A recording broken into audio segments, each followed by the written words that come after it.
soki ezotambola basheri bazokwea mayanga. Il s'appelait Merlin Kinkela Molimbi. Merlin Kinkela Molimbi a fait ses études universitaires à Brazzaville, précisément à l'université Marion Ngouabi de Brazzaville.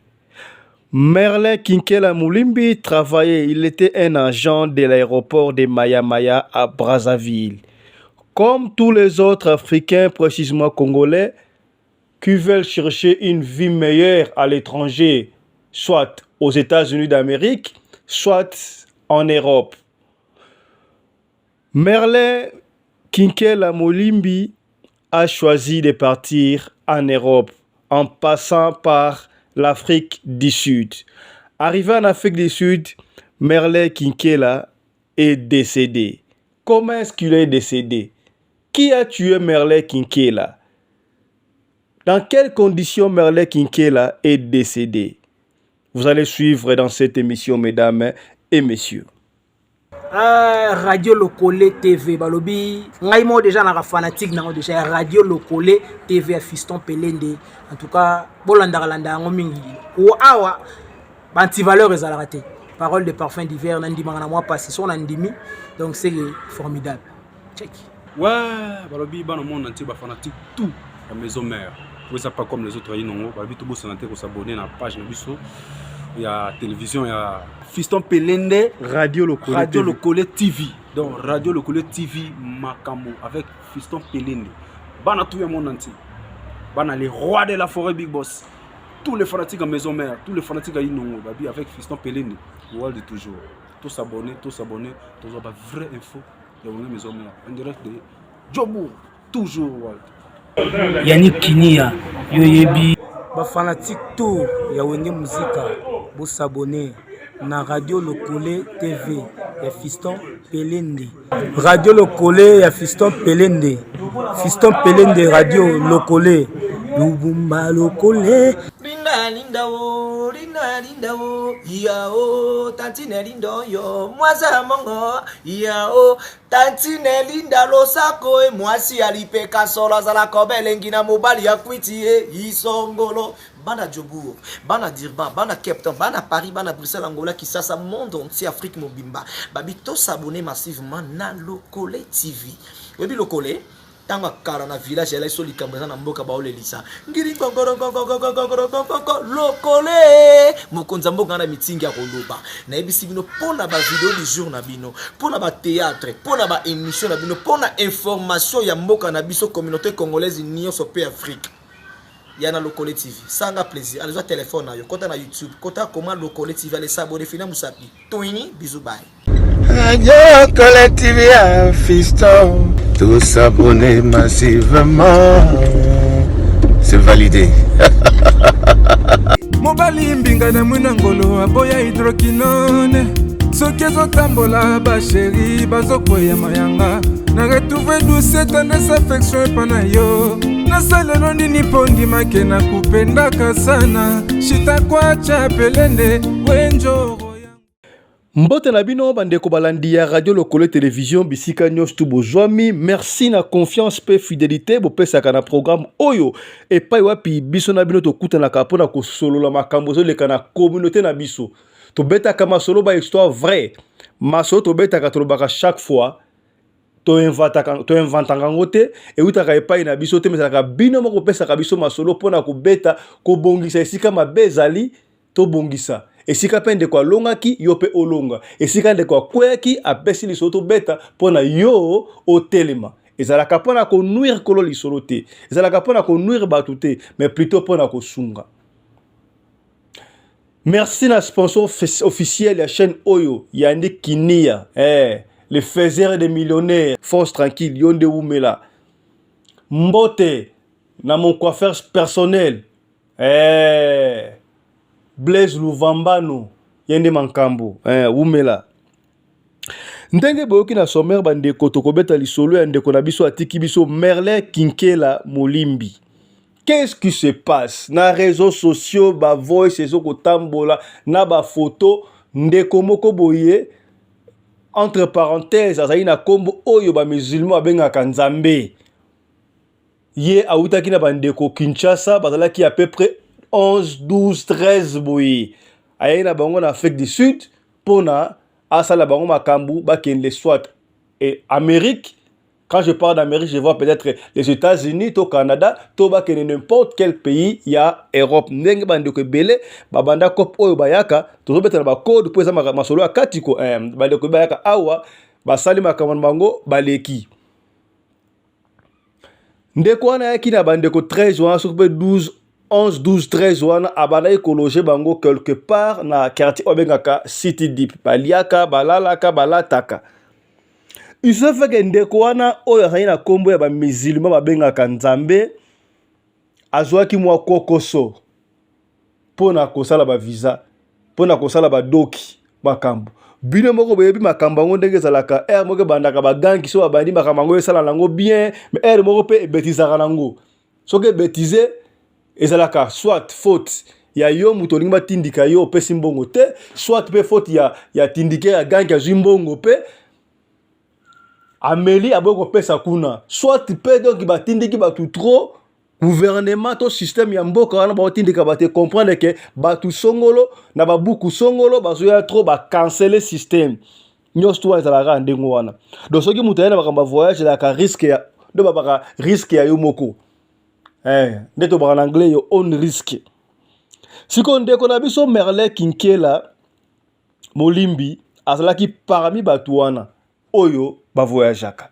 epesi mbilinga pito pa les ali boyebi ki awa na radio Lokole masolo to betaka ba histoire vrai to kenaka ba preuve à l'appui tina source tozo koyoka na mbilinga ndeko ale batu mbongo bungi ezomona ateti ndeko Merlin aye kokufa ndeko Merlin eloko nini ebomi to kolanda awa kaka na radio Lokole masolo nalingi ndenge biso zalaka na makambo ya pièce contre pièce toyoka nanu bino moko boyoka na matoi na bino témoignage d'abord ndeko azo témoigner ndeko moko tokota awa ye azo témoigner qu'est-ce qui se passe nani azwi mbongo ya nani ayaki na nani toyoka nanu ndeko oyo ndenge tozobenga ye tosololi na ye boyoka ndeko oyo akopia témoignage nini alobi nini par rapport ya nungu oyo ndeko Merlin akufi et puis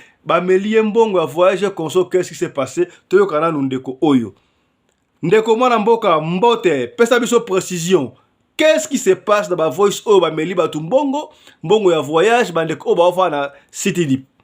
Journaliste, je te remercie beaucoup de ma... toyoka ye bien là. Bonjour Fiston, journaliste. Je te remercie beaucoup de m'avoir appelé pour avoir de certaines informations, les détails sur les informations à publier. Hier, sur les réseaux sociaux, il y a eu un audio qui circulait avec 2 photos. La première photo, il y a une personne et la seconde photo, il y a 2 personnes, suivies d'un audio. Alors, quand j'ai lu l'audio, il est dit que ces 3 personnes ont perçu de l'argent, 14 000 $, et ils ont fait venir à Johannesburg, ici en Afrique du Sud, 12 personnes, ils les ont logées dans une maison à City Deep pour attendre un voyage informel vers l'Europe. Alors, parmi les 12 personnes, il y a un jeune Congolais qui est mort. Apparemment, selon le communicateur qui a lancé cet audio, il a dit qu'il est mort à la maison abandonné par son coopérant indicaire. Bon, nous avons fait une enquête hier pour avoir la véracité sur le fait. Alors, nous avons contacté quelqu'un qui nous a donné des informations suivantes. Les 12 personnes qui sont logées derrière City Deep, là-bas, il y a une maison là-bas où ils sont logés, ils ont été amenés ici en Afrique du Sud par M. Allah. Allah, c'est le nom de la personne qui est assise avec son ami sur la photo en train de manger le KFC ou le McDonald's, quelque chose comme ça, sur la photo. Alors, c'est lui qui a amené ces gens ici en Afrique du Sud. Pas maintenant, ça dit, on dit que ça date un peu de longtemps. Il avait contacté un gars pour l'aider à faire voyager ces gens. L'affaire avait échoué. Mais il continuait à garder les mêmes personnes, les 12 personnes. Et puis, je ne sais pas combien il a perçu de ces gens, mais à la dernière minute cette année, on lui a dit qu'il y a un gars qui s'appelle Limbila Aimé, qui peut t'aider aussi à avoir des visas ou peut-être aider à faire voyager certaines personnes. Quand il a contacté Aimé par les biais d'un certain gars Alain, qui l'a aidé à trouver Aimé. Aimé lui a répondu qu'il n'a jamais fait le visa ou le voyage de quelqu'un pour aller aux États-Unis ni au Canada. Avec l'Europe, il le fait, mais c'est la mafia. Ça réussit comme ça ne réussit pas. Alors, il a donné à Aimé le passeport et l'argent de visa seulement pour 3 personnes. Quelque chose de 47 000. Alors, parmi l'argent donné à Limbila de 3 personnes, ce monsieur qui est mort est inclus. Alors, quand il est mort, Allah a contacté Limbila Aimé pour lui dire qu'il y a un de Mengoulou, les voyageurs, qui est mort. Alors, s'il y a moyen de rembourser de l'argent pour lui, pour que ça puisse aider au service funéraire. Alors, Aimé lui a dit, bon, si tu donnes de l'argent à l'ambassade pour le visa, ce n'est pas remboursable. C'est non remboursable. Mais de toute façon, comme c'est un frère congolais et qu'il est déjà décédé, il faut qu'on puisse l'aider. Il faut aider la famille à l'enterrer ou à amener le corps au pays. Aimé lui a fait sortir de sa poche 13 000 rand sur 1 000 $ donnés pour le visa seulement. Il lui a remis 13 000 rand à Allah. Allah a perçu ces 13 000 rand là du défunt congolais. Bon, maintenant, quand le communicateur a publié les photos de 3 personnes pour dire qu'ils ont perçu 14 000 $. Mais celui qui a fait toute cette démarche, cette affaire, c'est M. Allah, ce n'est pas 3 personnes. Le communicateur doit apprendre à vérifier, à faire les enquêtes avant de publier un communiqué ou une information. Parce que Voilà. Je crois que aucune déco n'a pas cette explication claire et nette. A cité les bino kutuna ba combo ya batu. Donc ça a été clair que ndekwana oyo na combo ya Nzambe ya ba musulman ayaki akoki lisusu te pona ko tindika batu ne ba kende. Ba ebisi asana mutu moko azalaka na Rosentenville o bomo na photo ba publier photo azaye moko na kowana photo telebino wana ye asala makambo wana mutu wana il a été sincère o bozomo wana abino nga makambo ya États-Unis d'Amérique na Canada na sala ka yango tatika ko sala ngote mais na sala ka makambo ya Europe partout en Europe mais eza coopération et koki ko simba tope ko simba te. Alors ndeko wana oyo doki babenga wana na berger patron ya bangulu osana kombo ya Nzambe ya musulman o batangi kombo boyoki wana a remettre mbongo nde boyoki nde kwa mbongo ya 3 passeports na 4 ba passo o ba remettre wana ba kombo to na ba kombo wana a remettre mbongo ya 3 passeports. Donc a pesier passeport to a pesier li passa ndeko Merlin Limbila o ya tiki biso a pesier passeport to buku ya Keiman, Dieu merci, a pesié pene ndeko grâce po a aider bango. Tokoyoka ndenga oloba. Ndenge biso za preuve à l'appui, tokende sika boye toyoka ndeko wana to bengi ye. expliquer biso ye azwaki mbongo ba buku ya batu to azwaki te azwaki mbongo ba buku ya 13 ngulu parmi ba 13 ngulu oyo ndeko Merlin Limbila atiki biso to ndengani. Qu'est-ce qui s'est passé? Est-ce que tanga azwaki mbongo wana qu'est-ce qu'il a fait? Abimisi ba visa to abimisi ba visa te to yo kana ndeko ndenga expliquer.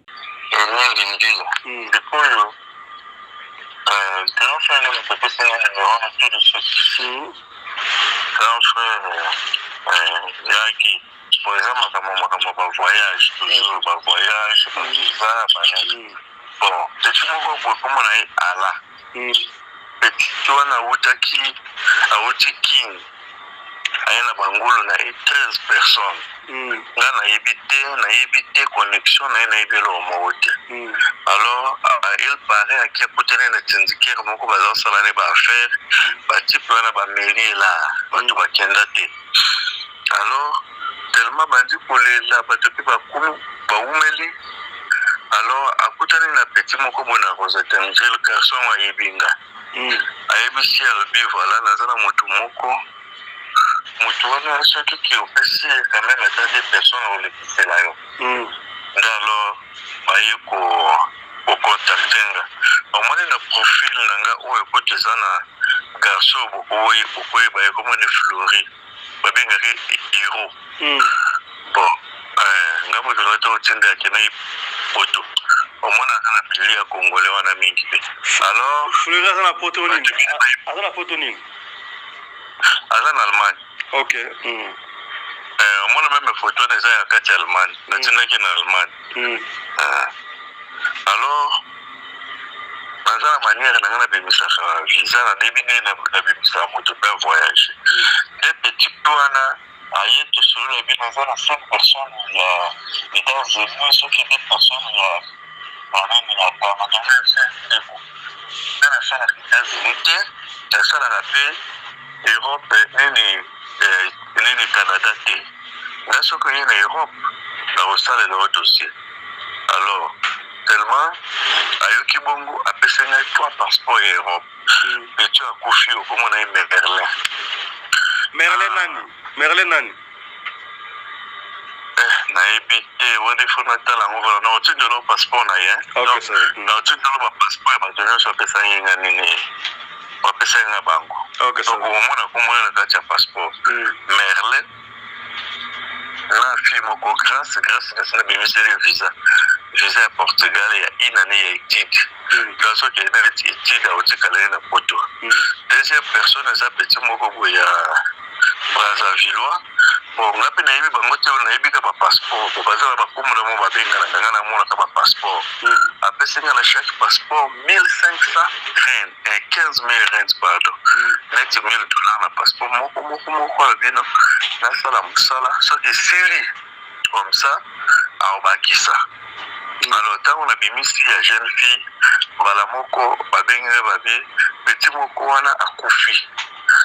Kaja kufi nene non ayaki na maladie à cancer du sang.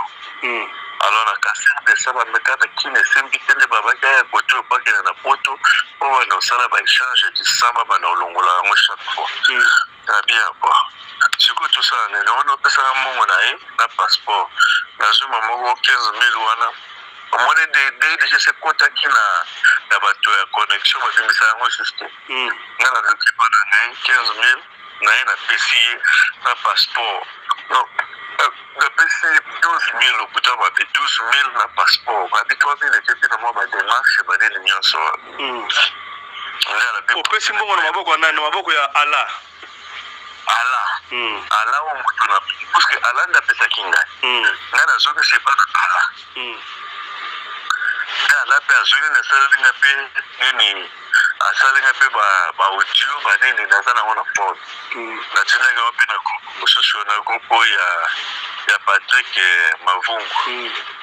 Alors tanga sulinde ngwana to sulinde ngwana na yo mona ga mama ko tafe mati bato bazi photo na ngai moi bazi photo na ngai za photo moko noir na vandi na kiti na divan na coin bona za ko to solande bazona kidiba poso na mona kaka on a mis dans le côté qui peut tuer on a mis dans la prison alors bah on a dans mon candidat bah continuer dans les ma yuyu bah champion au champion là bah ça chez eux bah xénophobie et quoi là bah on m'a dit au moins alors dans ces photos on a témoigné mais c'est trois personnes basé bon bateau ce qui est ba bomi moto pour ba jambon on il paraît ba ce qui bon on dit ni bazo qui bon belé alors on ba bomi de façon que non et ba on va li ambon quoi donc on côté na loko moko na ile ta mutu na mapolote na sala ki tâche na série celui mutaza malade na même utilisation na kine moi je suis très bon et c'est bon pour tout pour la banque pour ennemi parce que j'ai matin 3 4 ça m'a donné qui c'est la bâton là les dossiers bien voilà on a au côté na 4 alors on explique que peut bateau va poster qui n'a vu mais amena fani banque avec moi que n'a besoin voilà je crois toyoki wala ndeko oyo bakangi photo na coin avandi boki kombo na ye ozo play ndeko oyo baela qui est 3 passeports na parmi les 3 passeports basala makambo Europe oyo passeport ndeko na biso Merlin Imbila oyo akufi Merlin Kinkela Limbila oyo akufi obozo mona watiki biso passeport nazaki na kati ndeko ngo ye wana po awa na radio lokole zaka pièce contre pièce preuve à l'appui boki ndenga zo expliquer ye alobi azana problème te boki bino mo juger ye baela qui est passeport et petit à combien ça la musala il a été clair makambu ya États-Unis ne ya Canada nga na sala kate makamba Europe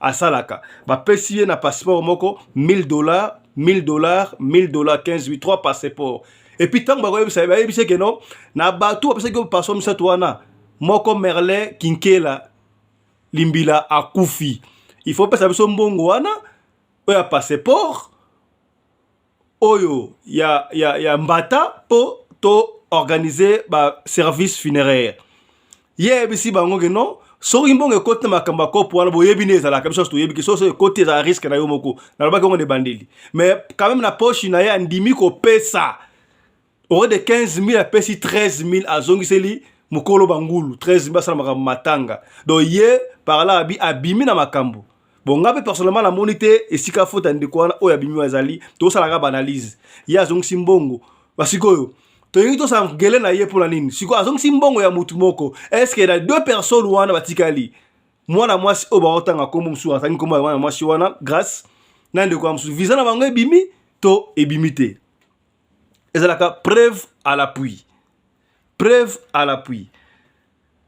visa ya mwana si wana ebimi grâce to tokobomba ba kombo ya mboka pona ba identité bana kaka tobebika mama onde zalaka abmiseli grâce ndenga lobiye moko wana visa ya inane ya mboka moko songolo visa d'étude okena kotika na ekuna preuve la est-ce que visa ngebimi to ebimité donc passeport ya mwana mwasi yango yangoyo peut-être pièce contre pièce bozo mona papa afungula na passeport wana afunguli passeport wana bozo mona ndiba afunguli passeport ya mwana mwasi wana et puis mbata yango wana boyebika photo bomba ndengo wana pona sécurité ya ser na biso quoi passeport yango wana ezana mbata déjà à Portugal donc c'est que yendeko oyo asali musana ye makambu oyo mukolo bangulu na ye yazana katiti sikoyo tokendaki ti kutobenga ndeko mwasi wana est-ce que ye azui passeport to azui passeport te kombo na ndeko grâce ba grâce baza ebele tokotanga kombo ya mboka te mendeko grâce kaka toyoka preuve à l'appui to bengi ndeko wana mais c'est comme si nungu zali il y a une compréhension on ne comprend pas to bengi ndeko wana grâce ayambi téléphone wana grâce oui boni makamna bino azui téléphone apesi epaya ndeko mobali moko ndeko mobali wana bino yenda zali mobali ya grâce mena ebande kuna toyoki ke berger na bango to mobateli mpater kolo bangulu aute na bangulu kisasa est-ce que na bangulu bayaki wana yende ko mwasi visa na ebimi ayaki pena mobali na ye to yebite to comprendre te soki pende ko pesi téléphone pa mobali na ye to ndenge to yebite mais boyo kana conversation oyo bayisi biso na tango to solo na bango to yoka conversation oyo to bengaki ndeko grâce journaliste de la radio Lokole TV. Tu parles avec Fiston Pelende de la radio Lokole TV. De la radio, hein? Radio Lokole Télévision. Ah, tozwi numéro na yo par rapport à la polémique au Ezobima. Il paraît nalingi boko de bandeli nalingi boko de bandeli kana andimi kombo na ye. Allô? Bonjour, Grâce. Oui. Comment tu vas? Tu parles avec Fiston Pelende, journaliste de la radio Lokole TV. Pardon? Tu parles avec Fiston Pelende de la radio Lokole TV. De la radio? Radio Lokole Télévision. Ah. Tozwi numéro na yo par rapport à la polémique au Ezobima. Il paraît bawiti na bino Congo boye awa basala bino ba démarche bokende mboka libanda Europe to Canada et ndeko moka kufi comme on a Merlin et on n'a pas compris qu'est-ce qui se passe là. Il paraît ba visa musebimi yoza parmi ba oyo ba visa ebimi. Est-ce que vous témoignez makambo wana soir? Yo eza pour la visa ba limeza nani moi c'est donc mobile tout ça nani oza ko so mobile to moi c'est na bato nini obenga ba banani oyo téléphone nani ya Merlin te wana so nani yo obengi mutu témoignage pour so na visa témoignage ya mutu nini oyo visa na bango nini toza na radio ndeko o se présenter so nani na on benga Grâce soki oza parmi bato wana y a pas de problème okopesa ka information te information ezate bato wana bayebiso bapesa information moko te ndeko na koso wana Grâce azate oza mobali na ye Grâce aza na mobali te mpo Grâce aza na Afrique du Sud awa visa na ezobimaka na mingi te ebimi déjà otina mosu avoyage yango motu avoyage yango bolasa biso otina mosu avoyage yango yo obi oza mobali ya Grâce papa bajasa oyo toaposa te soana mobali kosona Grâce te motu mosu avoyage na visa ndeko oza en direct na radio Lokole ndeko oza en direct na radio Lokole radio na bino yango ntina te parce que nako se présenter te kolekisa biso biso bapre ko batili kosala babétise oyo oki monsieur toyeba je bosala très bien mutatinde ngai te ndeko zala na kimia pesa biso information oyo to diffuser makambo ya malamu donc bandeko bazwa visa information pesa bodi ki grâce à l'Afrique du Sud bon pesa biso essayer to kokuta na kasi pour la petite information sûre ndenge bayebiso grâce à l'Afrique du Sud bapesa okuta grâce parce que aussi information grâce à l'Afrique du Sud bapesa yo information pa bato wana biso toyebi te bapesa bino itinéraire pesa grâce à zali grâce à sala bino interview epa na ngai c'est tout donc yoza na tini bino osala interview toyeba yoza mobali ya Grâce ndenge olobi oui naza mobali ya Grâce. Merci ndeko pour la précision to kosongola bino susu avec la précision mosusu. Voilà, bandeko balandi ya radio Lokole, je crois boyoki biso zaka pièce contre pièce. Visa ya Grâce yango wane bimi o ndeko yemoka témoigner sur des visa ya une année visa d'études ya une année. Mais to meki ko benga ndeko Grâce boyoki ndenga yambi. Allô oui, voilà Grâce, oui Grâce. Voilà en temps de se présenter, à se méfier. Entre parenthèses, c'est comme ça du téléphone à Pesipa ndeko mobali wana boyoki ndenga bi ye mobali ya Grâce. Bon. Biso to sala ka analyste to yebité c'est un Grâce ayaki na mobali na ye to tanga ye ba bi ba sali mo quelque temps ça joue déjà mobali wana etali ka ye sa vie privée na ye o intéressé biso ke ndeko oyo ba bimisi de ba photo na ye ke ye azape na kati ya batu oyo entre parenthèses bato ki mbongo ya voyage ye il s'est dit que asali musara na ye déjà pour mon visa ya ngwana ebimi oki comment est-ce que moi nungu ndeko Grâce aboyi ko solo là asana ba raison privée na ye o apesi ndeko wana lobi il se porte garant comme état mninga na ye bisto zui yango ndenge ya lobi soki alobi vérité to lokuta bisto zui yango ndenge ndeko mobala lobi a se présenter comme état mobala na ye bon ça n'engage que e wana eza vie privée na bango mais obo ça no boyebi quelque chose à prévoir puis pièce contre pièce visa to la gisi bino bomoni ebimi visa ebimi pondeko alingi azana ba problème ta bi musala sala ka yango wana to zongela su ndeko oyo poto yebi ke ba visa pe ya système ezalaka bambata pe ya système ezalaka nango donc mbata wana ya pesio aza mbata ya solo to ya lokuta toyoka na ndeko est-ce que mbata wana eza ya solo to ya lokuta tozongelaki lisusu ndeko yoka we ndeko yesa biso mbata oyo ndeko wana zwi ndeko mwasi eza mbata ya solo to ya lokuta okay. okonfirme bango ke visa wana eza ya solo donc vérification babenga yo moko solo naotie na bio mardi omoni ntango aza na foto ntango atika foto na otindelo yango ok ça va sikoyo oza message nini opesa sikoyo na ye grâce sikoyo otala yo bonjour nani grâce aza na message moko tenga na solane chaque jour nakuti na solane mpona ebisoja nayamba yo omoni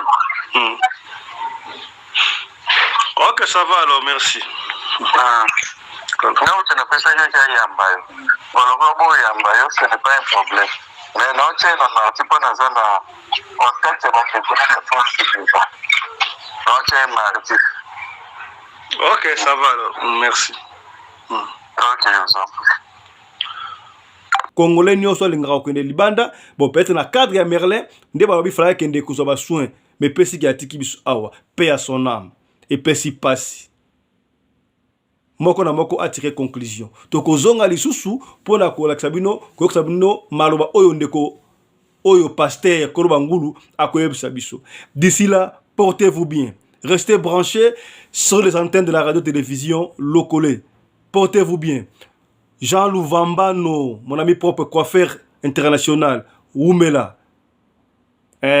Hollandi, Tijan Luchombo et Maman Fran, Mbote.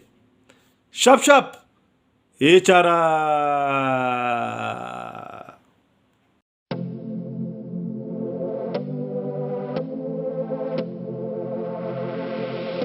Bruno Mars.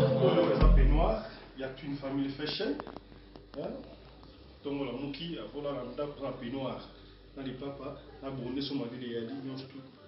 C'est une famille. Déjà c'est un vêtement. C'est une famille. On a signé un c'est une famille quoi. C'est un modèle, c'est un couleur réveillée. Un chapeau, un képi. C'est une famille.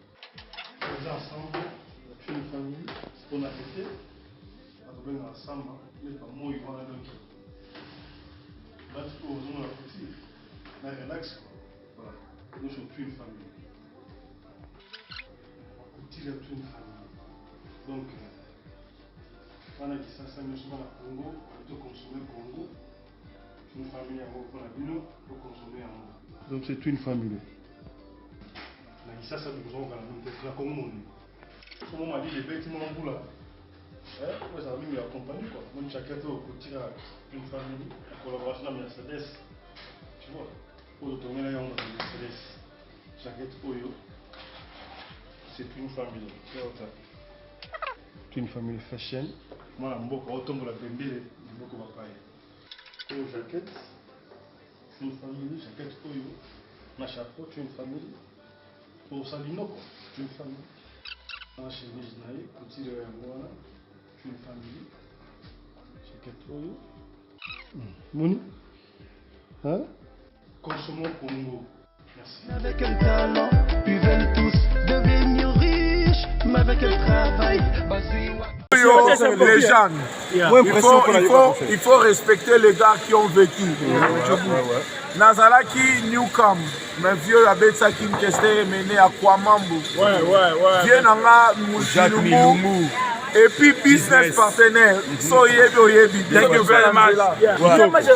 Stop les 5 billets, les grands, nous avons Marambo comme Marambo, celui stop les on appelle pire.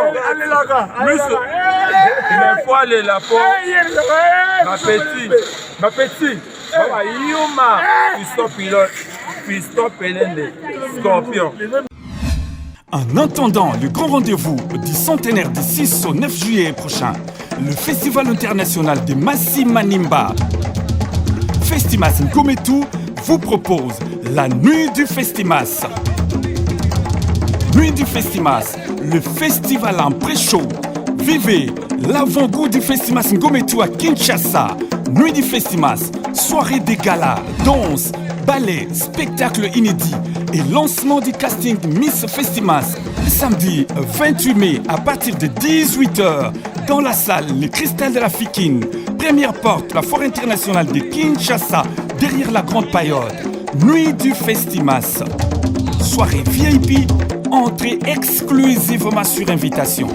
Pour tout contact, info@festimas.org plus 243 84 10 52 182. Festimas Ngometu, notre tam-tam. Ngomana Beto, Mbondana Bissou.